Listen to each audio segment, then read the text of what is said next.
नमस्कार दोस्तों अभी 29 तारीख को संसद के बंद कमरे में डिफेंस स्टैंडिंग कमेटी की बैठक हुई है। बाहर सन्नाटा था, लेकिन अंदर अंदर राहुल गांधी ने सरकार के सामने वो फाइलें खोल दी, वो सवाल दाग दिए जिनका जवाब देना अधिकारियों के लिए भारी पड़ गया। ऐसा सवाल जो हेडलाइन से गायब है, लेकिन आपकी और हमारी सुरक्षा करने वाले फौजियों की जिंदगी से जुड़ी हुई है। आज मैं आपको उस बंद कमरे का आंखों देखा हाल बताऊंगा। आखिर राहुल गांधी ने वो कौन सी 3 डिमांड्स रख दी है जिनका अंदाजा सरकार को भी नहीं था, और क्यों ये बातें जानना एक देशभक्ति या देशभक्त नागरिक के तौर पर आपके लिए जरूरी है। देखिए, सबसे पहले ये समझना जरूरी है कि आखिर ये स्टैंडिंग कमेटी वाला भला क्या है। भाई साहब, जब भी संसद में कोई बिल आता है तो विपक्ष अक्सर कहता है, अजी सुनिए, इसको स्टैंडिंग कमेटी में भेज दी जाए। क्यों? क्योंकि संसद के फ्लोर पर कैमरा ऑन रहता है। वहां नेताजी को पता होता है कि उनकी कॉन्स्टिट्यूएंसी देख ही रही है, तो भाषण में ड्रामा ज्यादा होता है, काम भाई साहब कम होते हैं, बातें बढ़ा चढ़ाकर बोली जाती है। लेकिन स्टैंडिंग कमेटी में नियम अलग है। वहां कैमरा अलाउ नहीं होता है, वहां रिकॉर्ड नहीं होती है, वहां सत्ता पक्ष और विपक्ष के सांसद एक गोल मेज पर साथ बैठते हैं। वहां राजनीति नहीं, पॉलिसी पर बात होती है। इसे मिनी संसद भी कहते हैं दोस्तों, क्योंकि यहां सरकार की जवाबदेही बिना किसी शोर शराबे के तय की जाती है। और इसी माहौल में 29 तारीख को रक्षा मामलों की समिति यानी कि डिफेंस कमिटीज की बैठक हुई है। इसमें राहुल गांधी मौजूद थे, नेता प्रतिपक्ष के तौर पर भाई साहब, और चूंकि वो इस कमेटी के सदस्य भी है तो उन्होंने बहुत ही शांत तरीके से लेकिन बहुत ही तीखे सवाल सरकार के सामने रखे हैं। राहुल गांधी ने जो सबसे पहला और दिल दुखाने वाला मुद्दा उठाया है वो हमारे पूर्व सैनिक के इलाज से जुड़ा हुआ है। आप और हम सोचते हैं कि फौजी रिटायर हुआ तो सरकार उसे सर आंखों पर बिठाएंगी, उसे मेडिकल सुविधाएं उपलब्ध कराई जाएंगी, लेकिन हकीकत क्या है? राहुल गांधी ने मीटिंग में पॉइंट रखा कि प्राइवेट अस्पताल हमारे पूर्व सैनिक को एडमिट करने से मना कर रहे हैं। जी हां, मना कर रहे हैं। कारण क्या बताया है आपको? कारण बताया है कि अस्पताल वाले कहते हैं, साहब सरकार ने हमारा पिछला बकाया ही नहीं दिया है, पेमेंट अटका पड़ा है, हम और आपका इलाज उधारी में कैसे भाई साहब करेंगे वो हॉस्पिटल वाले। जरा सोचिए उस मंजर के बारे में।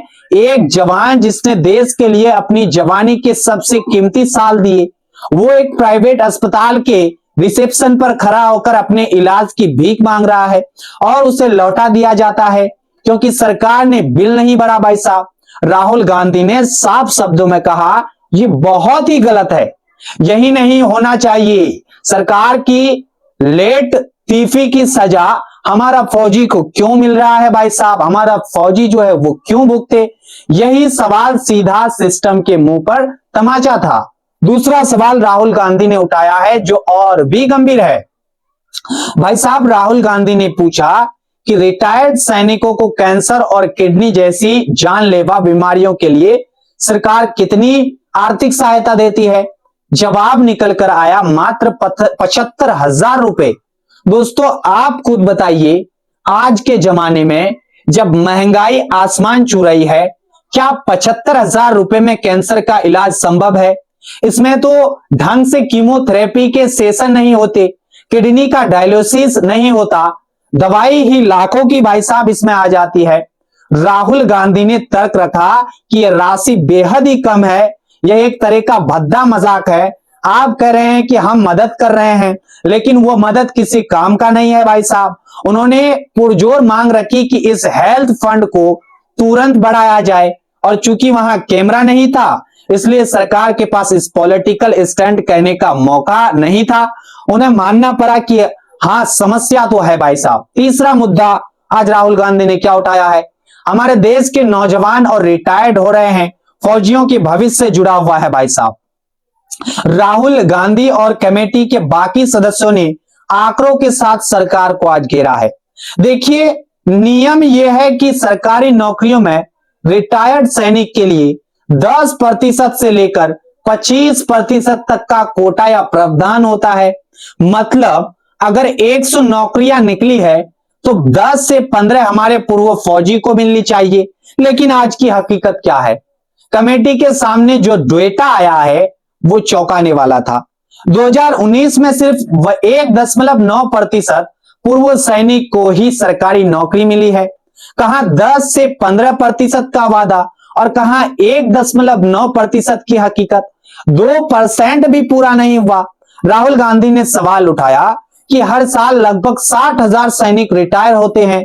ये वो लोग हैं जो बात करें तो भाई साहब ट्रेंड किए हुए हैं, अनुशासित है, फिट भी है। सरकार ने इनकी ट्रेनिंग पर इतना इन्वेस्ट किया है, तो फिर हमारे जो PSUs है, सरकारी कंपनियां हैं, वो इन्हें नौकरी क्यों नहीं देती? क्यों एक ट्रेंड फौजी को रिटायर्ड के बाद दर की ठोकरें खानी भाई साहब पड़ रही है? ये 1.9% का आंकड़ा बता रहा है कि सिस्टम ने कैसे आंखें मूंद रखी है। अब आप पूछेंगे कि ये सब बातें बाहर कैसे आई भाई साहब? तो दोस्तों, समाजवादी पार्टी के सांसद वीरेंद्र सिंह जो इस कमेटी के सदस्य है, उन्होंने मीटिंग की कुछ तस्वीरें शेयर की है। उन तस्वीरों में आप देख सकते हैं, एक तरफ रक्षा मंत्रालय के बड़े अधिकारी बैठे हैं, प्रेजेंटेशन चल रही है, प्रोजेक्टर लगा है, दूसरी तरफ पक्ष और विपक्ष के सांसद गंभीर से सुन रहे हैं। मीटिंग की अध्यक्षता बीजेपी के राधा मोहन सिंह कर रहे थे। यही इन कमेटियों की खूबसूरती है दोस्तों। यहाँ कोई तू मैं नहीं होती है। यहाँ अधिकारी फाइलों के साथ जवाब देते हैं। यहाँ सरकार को अपनी कमियां माननी पड़ती है। यहाँ विपक्ष सिर्फ चिल्लाता नहीं बल्कि समाधान भी बताता है।